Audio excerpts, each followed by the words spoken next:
And we're live. Gonna mess with the volume there. Everything should be good to go now. Again, still working out the kinks over here in OBS in terms of you know sources and all that stuff. But we are live for the UFC 325 Fight Day live chat.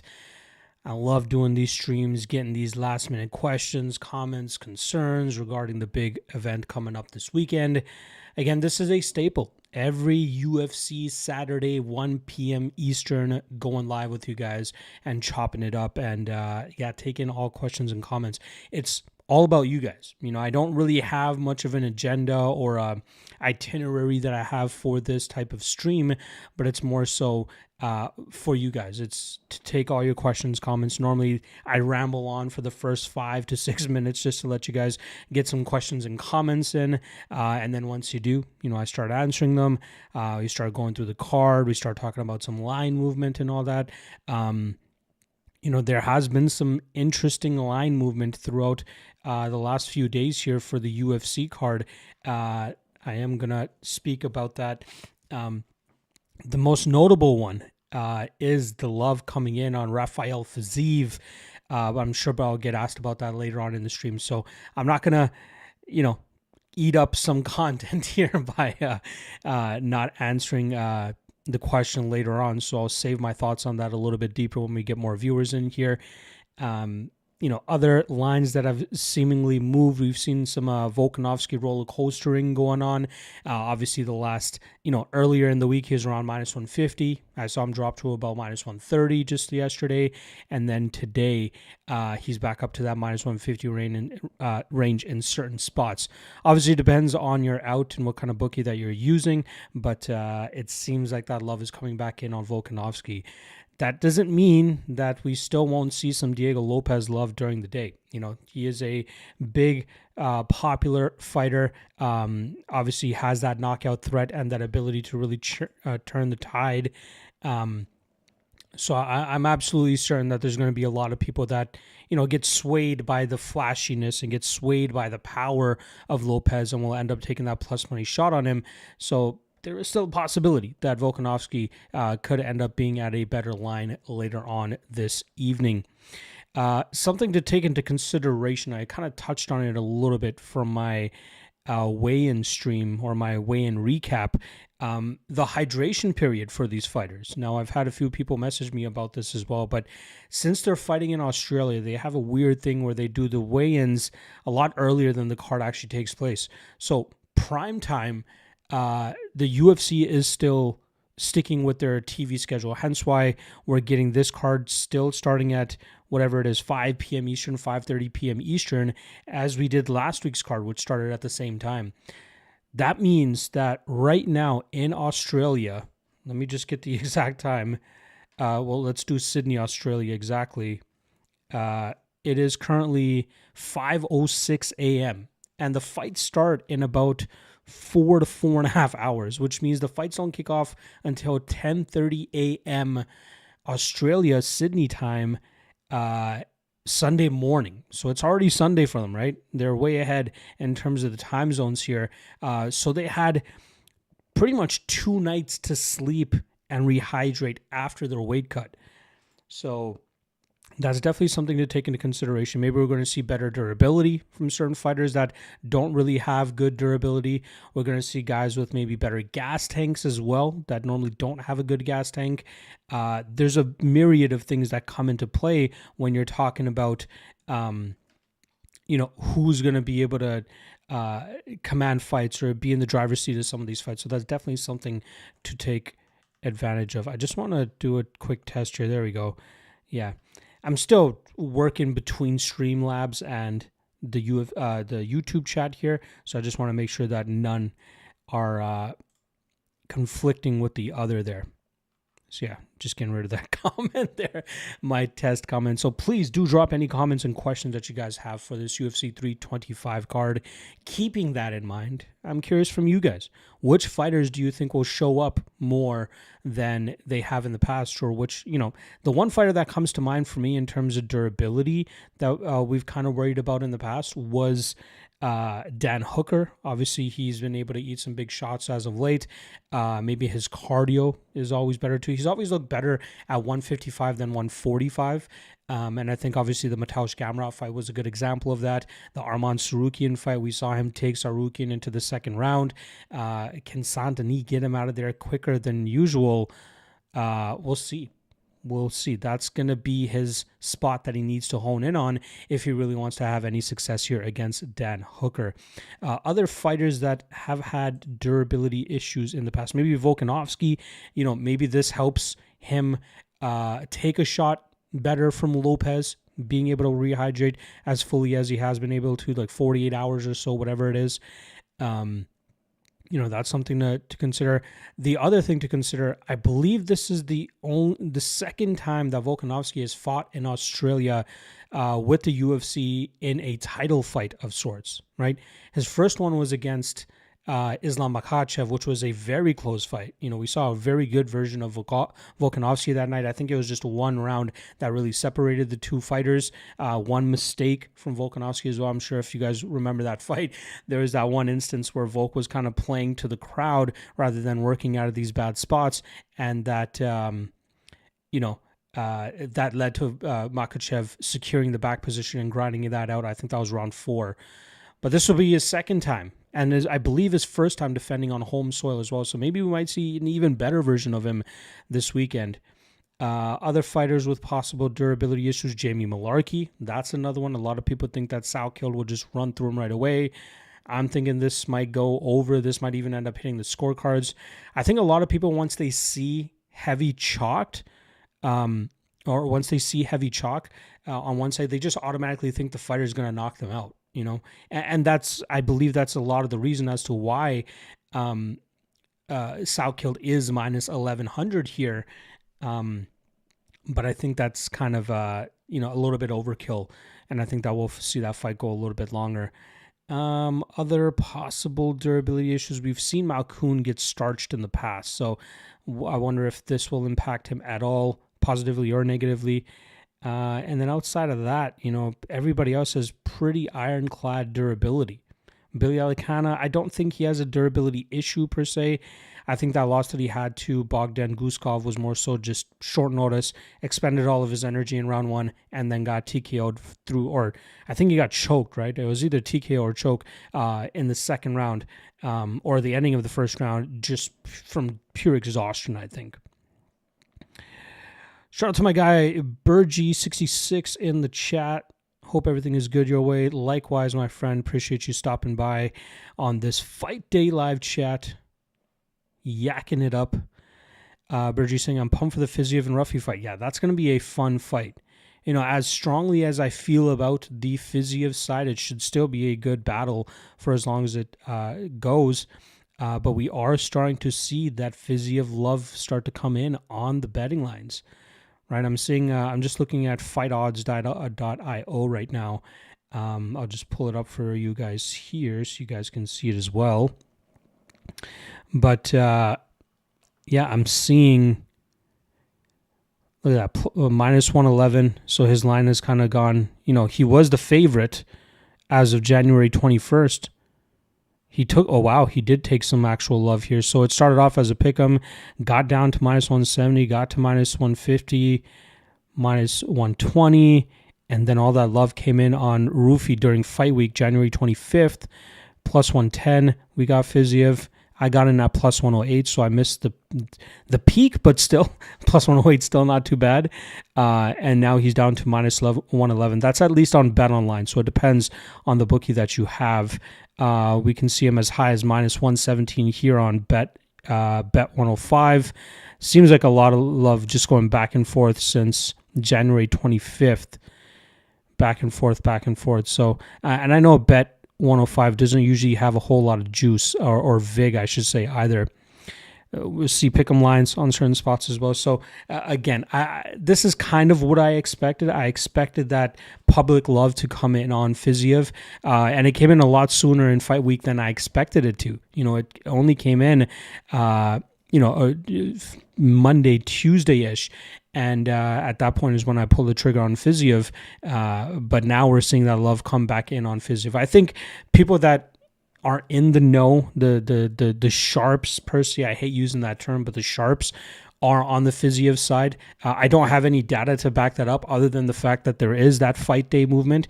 Usually when you see that fight day movement, a lot of it has to do with the sharps coming in, putting their big money on a certain spot, and that's when you see the line start to drive a certain way. We're kind of seeing it, you see it up and down here. Let's see, the lines are going up. You got Saint-Denis becoming, going from minus 300 down to about minus 380. So maybe a lot of people parlaying him there as well. Something to consider.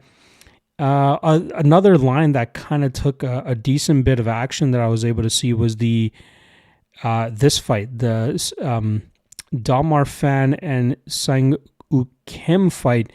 Actually, it seems to be coming back up now. So I saw Fan earlier this week around that minus 170 range.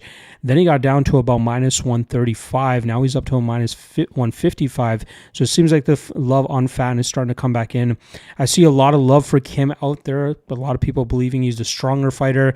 Obviously, he has the cardio advantage, a little bit of a striking advantage. Not a huge advantage there, but just knowing the way Fan fights, I fully expect this fight to play out in the grappling realm for the most part. So, yeah, I'm excited about that one too. The fight that I'm most excited about, though, is this Sebastian Salai and Kiichiro Nakamura. Outside of Fiziev and Rufi, obviously much more name value in that matchup. But here, these two guys still trying to get into the UFC. The first three fights are the road to UFC finales. And this one, I believe, is the featherweight finale. But earlier in fight week, we saw Salai around that minus 110. It was just, hovering between minus 110, would get down to about plus 100. It would just go back and forth. But as of January 26th, we are seeing him start to get that love. Minus 125, minus 130, minus 135, minus 140. And I'm pretty sure I saw Nakamura at plus 120 yesterday. So now that he's down at plus 110, there is that love coming back in on Nakamura to bring him down or back up to that plus 110 range. So very, I love kind of analyzing these fight day movements. Another thing that you'll see is like even during the event, from fight to fight, you'll see people pour money in on one side or the other, just to either chase or they just want to wait till a lot of love comes in on one side and maybe take the other. But there's always a ton of line movement on fight days, something that you guys should definitely already be aware of by now. But still very intriguing to really track those line movements and seeing where the money coming in on one side or the other. My guy David Nettles in the chat. Appreciate you stopping by, my friend. It is fight day. Let me quickly see if they've changed the start time. So as of yesterday, before the weigh-ins, start time for the early prelims was 5 p.m. Eastern. It looks like it's still 5 p.m. Eastern, so they haven't changed the time, which will probably mean that we might get half an hour of filler time like we did last time. Because again, they do half an hour increments of time for fights. If this fight's starting at 4 and we're going till 8, that means we're getting 8 fights out of the 13. So it kind of makes sense because 5 fights for the main card, right? Makes sense. Starting at 9 p.m. Eastern. I'm saying 4 to 8, just time zone is really roughing me up here. So 5 p.m. to 9 p.m., 4 hours, which means 8 fights, 8 minus 13. You got 5 fights left. That brings us to the main card. So they might still keep it at 4 o'clock now that I'm thinking about it. Robert Saladino in the chat. Appreciate you stopping by. Intangibles in fighting is crucial. Lopez gets a gift second opportunity at a title within a year will motivate him to a victory today. It's possible. Again, this during my breakdowns for this matchup throughout fight week, I've kind of hinted at the Alex Pereira and Magomed Ankalaev fights, right? First fight, Ankalaev goes out there as a big underdog, pulls off the win. In this situation, Volkanovski comes in, I guess, pick 'em odds, right? I don't think he ever got to underdog odds, but I think it was like pick 'em odds going into that first fight, and he ends up going out there and winning a close fight. The Ankalaev fight, maybe not as close as the first Volk and Lopez fight, but still a clear win for Ankalaev. And then in the second fight, we see Ankalaev come in minus 220, but I was hinting at that fight. Again, I played Ankalaev in the first fight. The second fight, I stayed off of a side, but I believe I played a total because I expected to see a much more aggressive Alex Pereira. He knew what Ankalaev brought to the table, and now he can kind of just bite down on his mouthpiece and just not give him any respect. And that could end up being the thing here for Lopez. Maybe Lopez realizes, hey, I heard him in the second round. I had a little bit of success in the fourth round, but if I know what he feels like now, I know he's just going to try to jab me. Sure, a jab might hurt my nose and cause me a little bit of frustration, but if I'm able to just muster up a barrage of aggressive shots, power shots, he might be able to close that distance, stalk Volkanovski, get off on his big shots there, and then actually have success. So the experience of that first fight for Lopez could really well play an advantage for him here. Again, what scares me, though, is Volkanovski is a master game planner.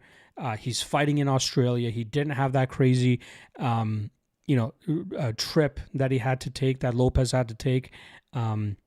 You could obviously say the opposite for Volkanovski in their first fight, but it's not often that you get a guy like Lopez going all the way across the world and fighting, especially for a title as a challenger.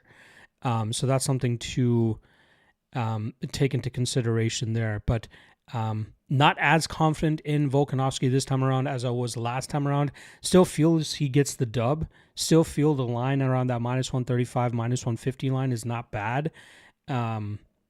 I was hoping to see a little bit more Lopez love coming during fight week, but here we are, still sitting around, minus 140, minus 150, depending on the out that you're getting here. David Neto is saying Finney is not an exciting fighter and he doesn't strike much. Do you see him being able to stay in the UFC if he doesn't start doing more in his fights instead of just takedowns and not much else? The interesting thing is with Finney, coming into the UFC, it took him 3 shots on the Contender series, right? Grinded out his first fight, got the finish, I believe. I believe that was over Yuri Panfarov. Then the Cam Roston fight, struggled there, but still got the win. And then he goes out there and smashes Abdullah Urami, I think the guy's name was. But the difference in that last fight compared to the first 2 fights that he had on the Contender series was the level of competition. That last guy that he fought was absolute dog shit, which is why Finney could go out there and get that quick finish, or that finish in the first round, just smashed him right off the bat, right? But when he fights more difficult opposition, he reverts to that grappling and knowing that he can stay safe because of how strong he is and how dominant he is from those positions. What I would like to see from him, it doesn't need to be a finish per se. I just like to see him throw more shots from that top position.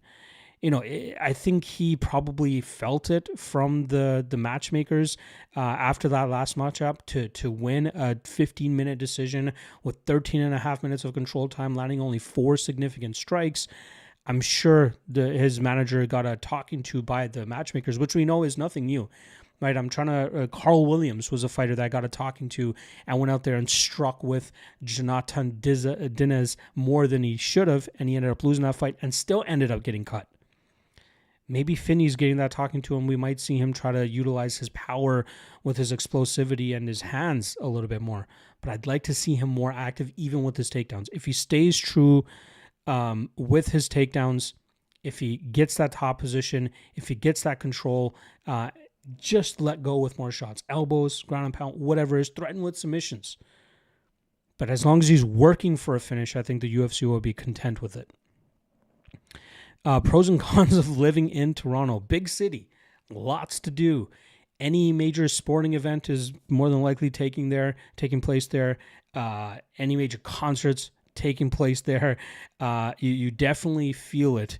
The vibe in the city whenever you go is just amazing. There's always something to do. There's so many corners of the city as well that there are to explore. Traffic, obviously a bitch, as it is with any major city. But again, I love Toronto, and it is just amazing and to be in and around, and just so much to do. The cons are more so just the traffic is what I would say. And cost of living is obviously crazy too. But for the most part, yeah, I love it over there. I'm very intrigued with some of your thoughts for the viewers right now. Thoughts on the Salkild and Malarkey fight? Are people just jumping to conclusions here because Salkild has finished 2 of his 3 UFC matchups, and because Salkild's 2 last losses have come by knockout, which are almost 2 years ago now, right? He's taken off enough time to have recovered from those. He ate some big shots from Bedoya and still kept coming forward. Will Salkild be able to get that, right? Salkild, I think he's given up a little bit of strength here against Malarkey, who I think might be a better wrestler. I think Salkild might be a better or slicker grappler or a slicker submission specialist, I should say. But I could absolutely see Malarkey grinding this one out. Maybe not getting the win, but making it grindier. Making this fight hit the scorecards, or at least hitting the 3rd round. Very intriguing fight. The thing is, if it weren't for the odds, this fight I really would not give a shit about. I'm a fan of Salkild, don't get me wrong. I think he's a promising prospect, but the odds on this fight makes it more intriguing, because does Salkild really deserve to be minus 1,100, minus 900, depending on what book you're looking at? That's where my question comes. Yes, let's be serious, as Malarkey's chin is worried. That's for sure. But for people that are willing to pay, are 90% certain that Salkild is going to crack his chin and get him out of there, that's a little bit sketchy. You got to play the odds sometimes. And last week's, was a perfect example. Paddy Pimblett. Everybody wrote Justin Gaethje off, myself included, but I didn't play the odds. I really was honing in on the odds there and just felt that was too disrespectful to Gaethje. Not so much so to actually play Gaethje, so I'm kind of kicking myself for that, but that's why you take odds into consideration in some of these spots. Nico Bellic saying MMA Joy accuses Topuria of ducking Arman when his Dagestani dad Makhachev is choosing old ass Kamaru Usman over Michael Morales and Shavkat Rakhmonov. Yeah, I don't like to read too much into the YouTubers and content creators, having that besmirching of a stance, if that's what you want to call it, right? Topuria's not ducking anybody, right? I think Arman kind of just shot himself in the foot. If the UFC really wanted it, they would have given Arman the interim title shot. But after fumbling the bag against Makhachev with the back injury that he had on weigh-in day and all that stuff, in Dana's eyes, he's become somewhat unreliable. But to Arman's credit, he's going out there and doing what he needs to try to make himself worthy of getting that title shot again, not just inside the cage, but also outside the cage in his popularity. So after the interim or unification belt between Topuria and Gaethje goes down, I would be mystified if Arman does not get the shot at the winner of Topuria and Gaethje at the ending of the year. So I'm still holding out hope there. But again, to accuse a fighter of ducking somebody, absolutely insane, especially a guy like Topuria who's in his prime, knocking fools out left and right. I think that's an insane thing to say. Makhachev I could see as being a little bit more picky choosy at this stage of his career. He's getting to the end of his career. Maybe he wants more legacy fights than anything. He should have stuck around and took on Topuria, or he should have stuck around and gave Arman another rematch. But to take Usman over Morales and Rakhmonov, I don't know if that's confirmed yet, right? That's more so them just playing to it. You have to remember as well, Ali manages both of those guys. So he's going to tell them, hey, play this up. I'm going to get a double paycheck if both of you guys end up fighting each other, whereas Makhachev should be fighting Morales. I'd give Rakhmonov a little bit more time, maybe even give Rakhmonov a bit of a dust-up fight or whatever you want to call it. I want him to shake off the ring rust. He's been out for a while, dealing with injuries. He had some emotional stuff that he was going through as well, some family issues. I'd rather give the title shot right now to Michael Morales than Rakhmonov, and let Rakhmonov, maybe let Rakhmonov fight Usman. That'd be an interesting number one contender fight. Uh, David Nettles saying, I think that last kick KO from Salkill is making people think that he is more than he is. Yes, he has some power. Malarkey's chin is gone, but he was losing that fight before the kick happened. I don't know if he was losing the fight. It was still pretty early in the fight. If I remember, that fight was only halfway through that first round after Salkill landed that head kick. And again, he hit it at the right spot at the right time.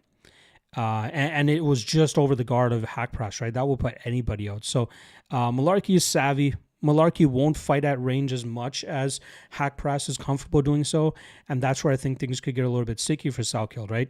You go back and watch Salkill's Contender Series fight against Gage Young, and that's one that plays out very grindy and gritty, and we see that fight hit the scorecards. And Malarkey is more than capable of doing the same thing here. So, again, I don't think Malarkey wins, but I just think this goes longer than the odds indicate and the total indicates.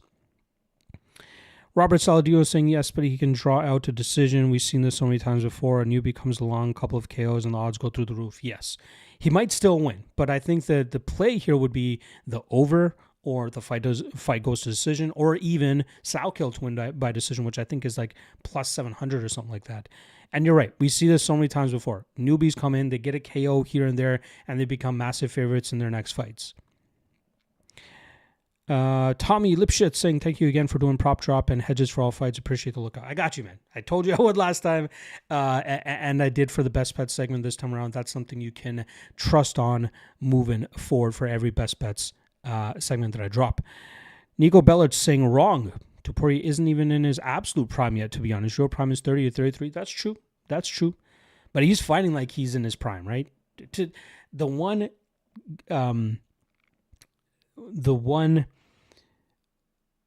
result that really pushes me to really believe in him is that knockout over Max Holloway, right? Who's knocking out Max Holloway like that? Fucking nobody.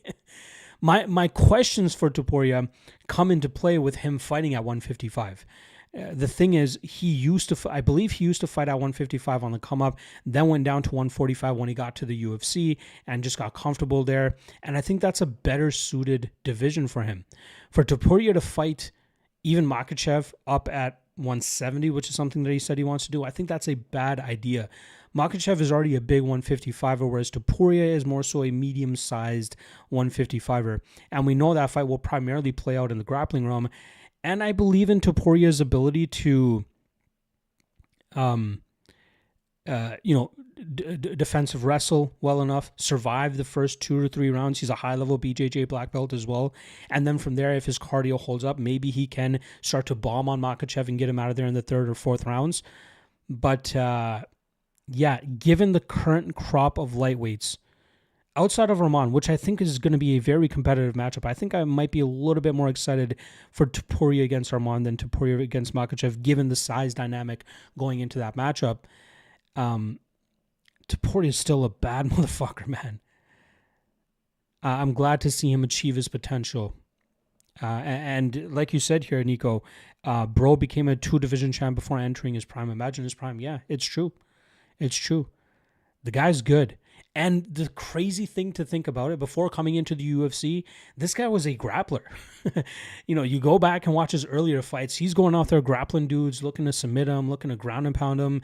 He's trying to get them to the mat. But like after his fight against Yusuf Zalal, which was his first UFC fight, he's just been going out there and just deading dudes, stalking them, plodding forward, cutting off the cage, throwing big hooks, landing on them. Landing on educated fighters like Volkanovski, landing on and finishing Max Holloway. Absolutely insane what Topuria has been able to do. And I'm sure his confidence is fucking sky high right now. And that's going to obviously help him moving forward and fighting these other challenges. I just kind of wish that we see him fight Arman before anything else. It would be a real shame that Arman does not get this opportunity. Especially with how close, I know Islam clearly beat him in their first fight, but to have your first fight in the UFC against a guy like Makhachev and be as competitive as he was. Now, take into consideration all the experience he's had since that first Makhachev fight, how that could be a little bit more interesting. And, Arman deserves his due. We may get a replace of John Jones and GSP and Topuria Makhachev after their career is over. Maybe.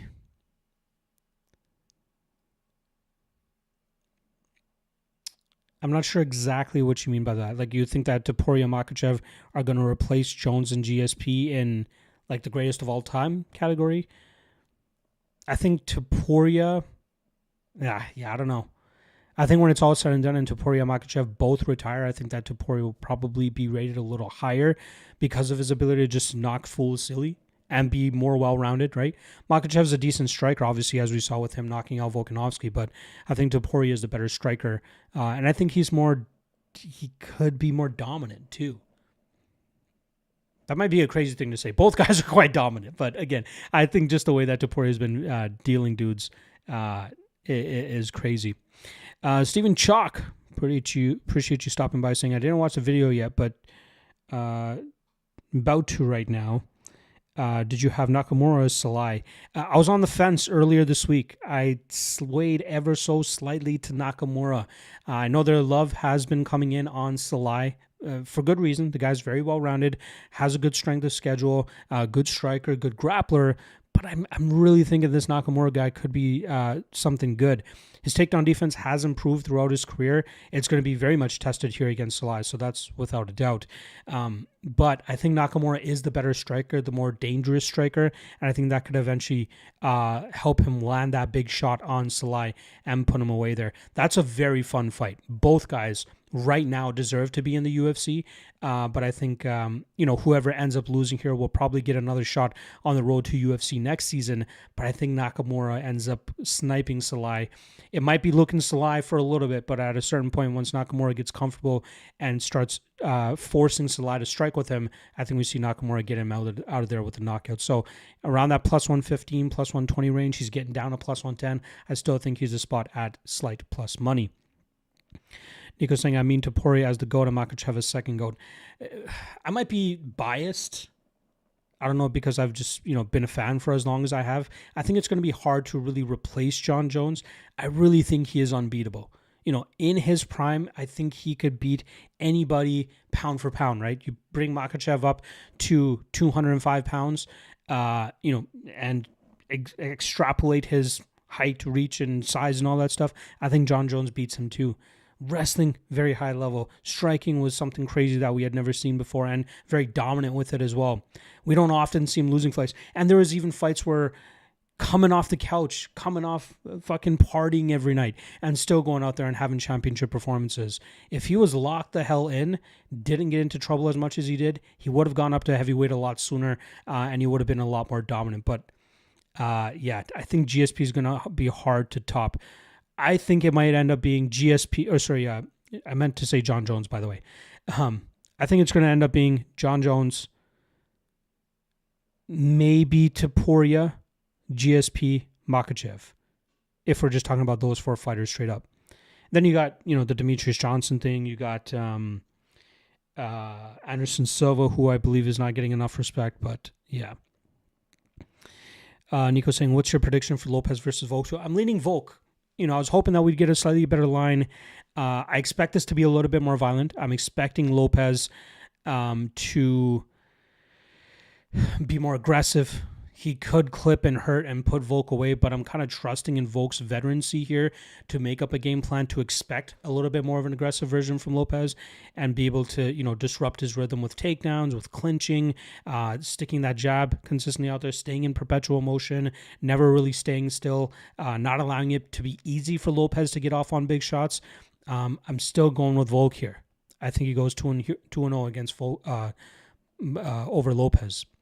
And I wouldn't be surprised if you see Volk go for a little bit more of a takedown-heavy approach.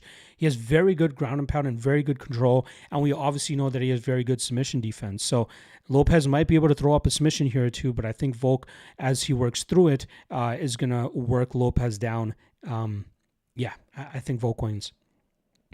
Steven's saying, yeah, bro, these first three fights are going to be fun to watch. Yeah, a lot of people are, it's road to UFC, so nobody's really familiar with these guys.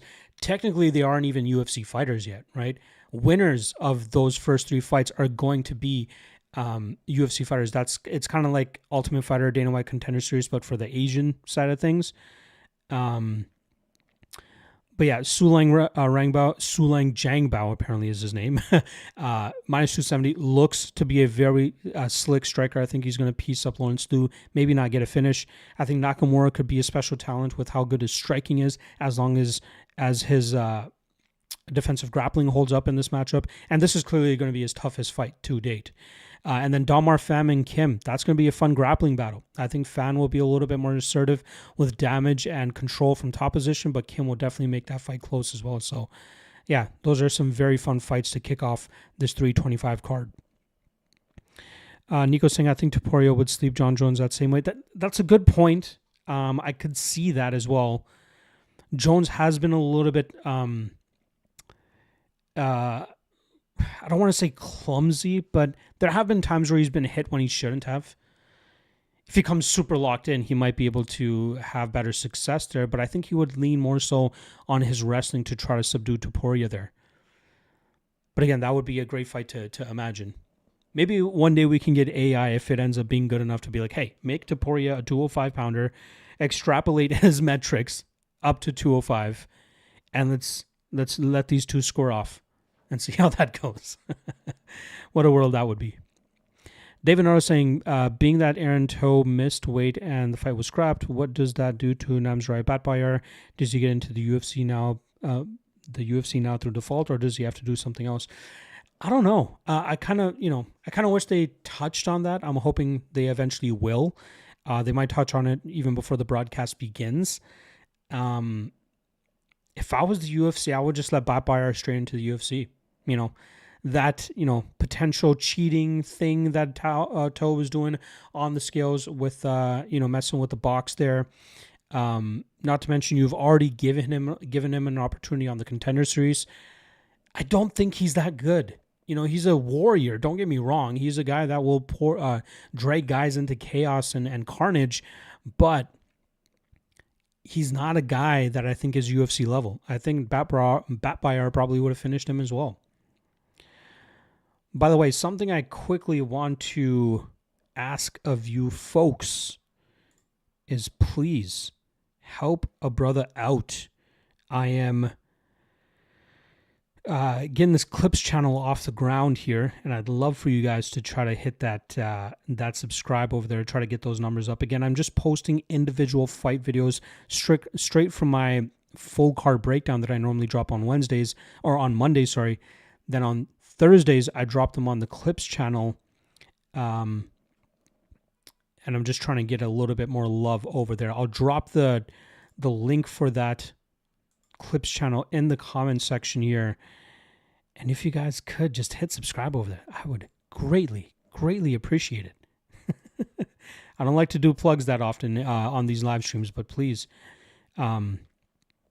hit up the subscribe on that Clips channel. I just put it in the comment section there for you guys. Please do. I'd greatly appreciate that. Dave Weston. That name sounds quite familiar. Appreciate and happy to see you guys around these parts once again. Dave saying, impossible for me not to take a small stab on Bam Bam at these plus money odds. KO. I don't know what the difference here is between Tuivasa moneyline. So Tuivasa moneyline is currently plus 245 on BetOnline, and then his KO prop currently sits at plus 325. So a little bit of a bump up there. I think if he wins, you could clip him and get him out of there. So, I would never talk anybody off of taking a big dog shot, especially if they see an angle to it. And I can obviously see the angle to it with Tuivasa. I will say my confidence in Teixeira has kind of dwindled as fight week has gone on. I still think he wins, and I still think he probably takes Tuivasa to the ground and tries to submit him. So I love that plus 700 submission line on Teixeira. But Tuivasa could absolutely hurt him. Fighting home country, right? Home field advantage per se.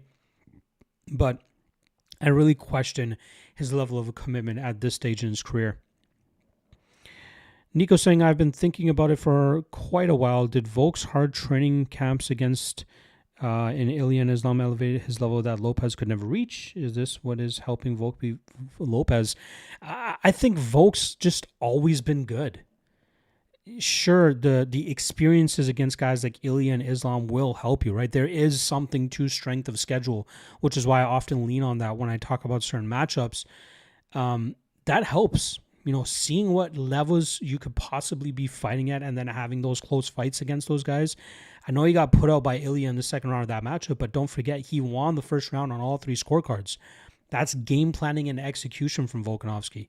And that's what made him undefeated for as long as he was and made him as dominant of a champion as he was until he ran into the power and then until he, had a little bit of lapse in judgment against Islam in their first fight. Shouldn't have taken the second fight against Islam either, but it is what it is sometimes, right? But I think, even without those fights, I still think Volk beats Lopez.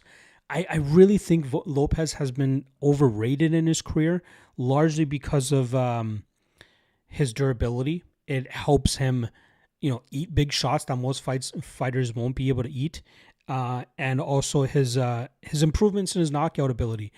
Prior to those knockout wins that he had to start off his UFC career, he was more of a grappler, right? He was a guy trying to utilize his slick BJJ. If you guys remember, he was like one of Alexa Grasso's main BJJ coaches going into that first Shevchenko fight, which is, where he got a lot of his credit as well. Obviously, what he did against Movsar Evloev played a big role into it as well. But I really think that he's been largely overrated because of his knockout power more than anything. And I think fighting a guy like Volkanovski kind of showed that off last time around. Not saying he can't make improvements and get to that championship level and become a champion and win this evening. And obviously for him, the pro for him is the experience that he had from the Volkanovski fight the first time they fought. He saw what the level was. I'm sure he watched that fight over and over again to try to figure out what he did wrong and what he can improve on. So strength of schedule is a big thing, and that was a big thing for Lopez last time around. So we'll see how that kind of spurs him tonight. I still think he ends up losing, but it should be a fun fight. It should be a fun fight regardless. But that's a good question there, Nico. I appreciate. Happy to see you in here. I can't recall seeing you in these streams before, but you've been coming with some good questions, suggestions, and comments as well. So I appreciate that. Nico saying, even past his prime, he is beating Lopez. I guess he played level 100 with Ilya and Islam and now is playing level 70-ish against Lopez. Probably. Yeah, you're right. 37 years old, right? There was that, I don't know if you guys remember, but there was that trend for a few years where like champions, over the age of 35 from 170 pounds and below are like 1 and 38 or something like that. And whatever it was. It was a crazy number from what I remember. And anytime there was that scenario playing out, it played out in Volkanovski's last fight, right? People utilized that trend to fade Volkanovski and ended up eating their words there. There are things to trends at times, but at the end of the day, for me personally, it comes down to the stylistic clash that we have this weekend, no matter what it is. If it's a 40-year-old against a 30-year-old, what does that 40-year-old look like, right? Like we had Michael Johnson last week supposed to fight Alexander Hernandez. Even before that, Hernandez fought Diego Ferreira. That was a, lower 30-year-old, early 30-year-old against a 40-year-old in Ferreira, and he finished Ferreira. And it seemed odds and momentum was kind of in Ferreira's favor, but Hernandez lands the big shot. Would that have played out the same as the Michael Johnson fight? Would Hernandez been able to knock out another 40-year-old? So it's all styles. It's all matchups. Everything is case by case that you got to take. And that's why, I take trends into consideration a little bit, but my ultimate decision maker comes down to how I feel these guys match up styles wise, age, speed, strength of schedule, durability, wrestler versus those types of things. That's where I ultimately end up making my predictions for these fights. We got just under 15 minutes left in the stream here. Get your comments and questions in.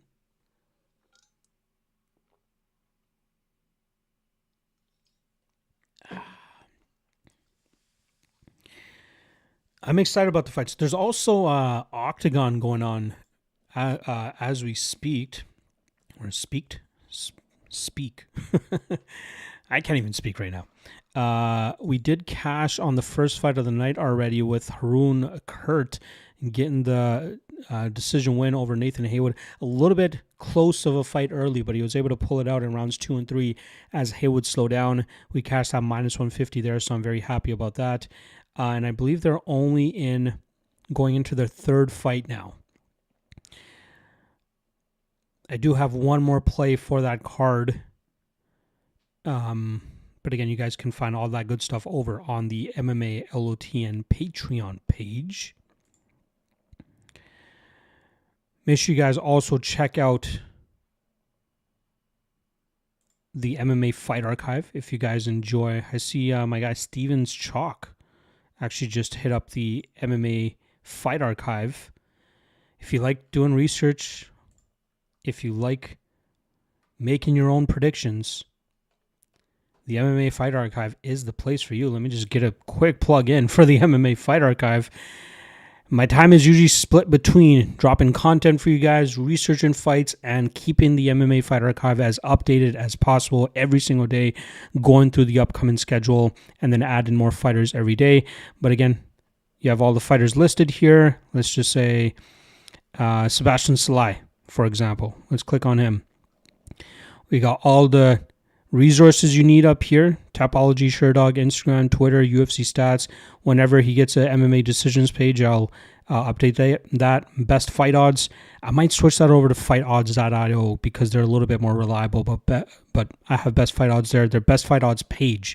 So you click it, it goes right to what odds they were their last fight, and you can go deeper into it by clicking the event.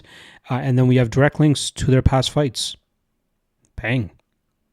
Click the thing. I don't want to get demonetized or get hit with the copyright thing, but you can click on the fight. It opens up the page and you can see it. I usually have their scorecard listed here as well for the last fight, so you can kind of see that information there as well. Any fight that goes into round 2 has a scorecard to it, so that's why I have it there. At least any fight that took place in the UFC, Contender Series, Road to UFC, that type of stuff. And then also a cool other feature here is the collections page, where you have every single fighter listed here in order of them fighting, and then you can just click into their profiles from there as well. I want to see actually if I can get to the actual collections page. Yeah, so you see all the events laid out here as well. We cover nearly 20 promotions from all over the world as well. All right, that's more than enough for the MMA Fight Archive. Let's get back to talking to you guys here. All right, where did I miss off here? Dave Weston saying, I'm wondering if Lopez training with the top wrestlers at his weight at the University of Oklahoma will benefit him during this fight. Will it help him get the fight to the ground? I'd be surprised if he out-wrestles Volkanovski. And is that really what he did? I swear he was training at the PI and other places, but I don't know how much that will help him. I don't think he has enough time to really make up the gap in terms of pure wrestling against a guy like Volkanovski. I think his best bet is to maybe sprinkle in a few takedown attempts, chain in some strikes, maybe land some big shots, but I think it would have to be like a club and sub type of thing for Lopez if he looks to get this fight to the ground. Nico is saying Paddy Pimblett versus Conor McGregor would be a banger for the White House. Yeah, I doubt we see that happen. I wonder if they would even fight each other. I think they would, but name value wise, it would be hard to get bigger than that, right? Outside of Chandler versus McGregor, which is the one that we've been teased over the last 3 to 4 years. Grimy saying, let's fucking go. It's fight night. Hope all is well. Grimy saying, after that DBX card last night, I need something else. I didn't even realize there was a dirty boxing fight until last night. And then I just saw like a picture from it or a poster, and I think that Jessica Rose Clark was fighting on the card. Let me know if she won or not. I don't know if that event is going to take off as much. It is a good alternative to bare knuckle boxing, But, they got some good names behind it. They got some decent investment in it seems, as well. So it's headed in the right direction. Let's see if they can keep it up. Karate Combat has kind of fallen to the wayside. So DBX definitely has some real estate that I could take up here. Clark lost a decision. That sucks.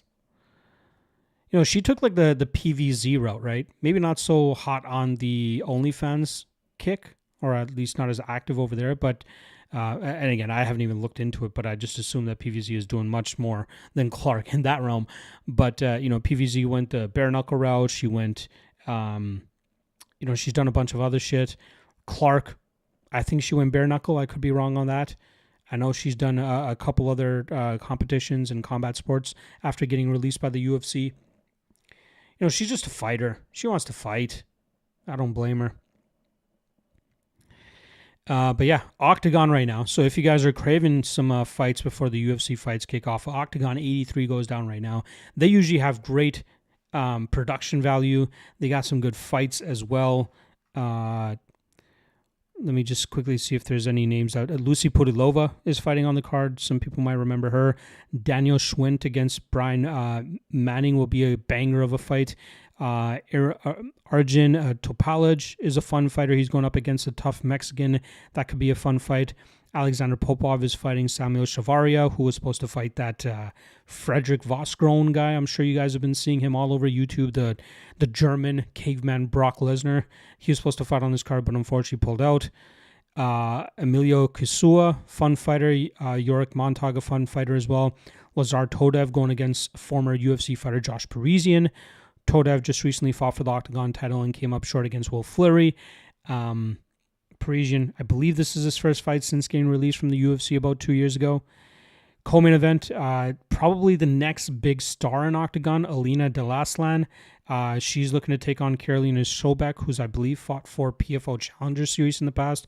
Delaslan looks very fun, very entertaining fighter. And then the main event, we got Nico Samsonidze going up against Mohamed Machaev. Machaev, very fun fighter as well, good grappler. Decent striking. Samsonidze might be a slightly better striker, but that's a very fun fight as well. So if you're looking for some quality MMA to hold you over until the fight card kicks off, Octagon 83 is definitely worth your attention. All right, 5 more minutes and then I'm out of here, boys. I will be back for a watch party, though. I will be back for a UFC 325 watch party right here. It'll be a public stream on the YouTube service. But I will be going live for the YouTube members, so they'll be able to chat it up. So if you want to join up for that, you're welcome to do that. We had a decent turnout last time around. Hopefully, we have a similar thing, maybe even better this time around. So I'll be going live for that once the prelim portion kicks off, which I believe is going to be 5 p.m. Eastern. As my guy Scott Schrader here is asking, does the toe fight push back the start time? As of right now, Fight Pass shows a 5 p.m. Eastern start time. And again, I did the math earlier on. It seemed like the toe fight was a little bit of an extra fight. So if we're going a half an hour for every fight based on the broadcast schedule, they should actually kick off the first fight still at 4 o'clock or 5 o'clock. Sorry, time zone's fucking me up. 5 p.m. Eastern, it should still be kicking off at that time, which is when I'll go live for the watch party buddies if you guys want to swing on by back again for that. I'll just quickly go over, I'll finish the stream off with my lock of the night play. This was something that I used to just keep for the Patreon folks. Actually, let's take this question here from Nico.